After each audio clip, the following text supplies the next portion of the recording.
Yes ఒక్కసారి ఇక్కడ నేను పాజ్ పెట్టే ప్రయత్నం చేస్తాను విజువల్ వచ్చాక.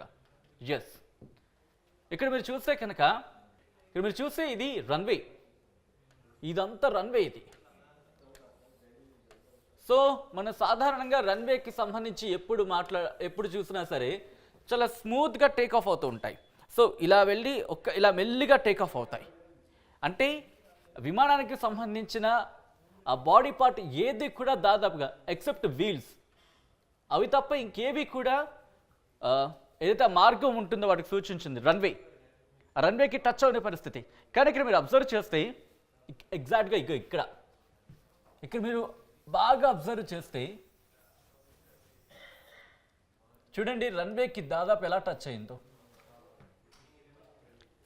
అసలు ఈ ప్రమాదం ఎందుకు జరిగింది, ప్రమాదం జరిగిన తర్వాత ఏమైనా జరిగిందా, ఆ విమానానికి సంబంధించిన డ్యామేజ్ అయిందా, ఇది కూడా మాట్లాడుకుందాం.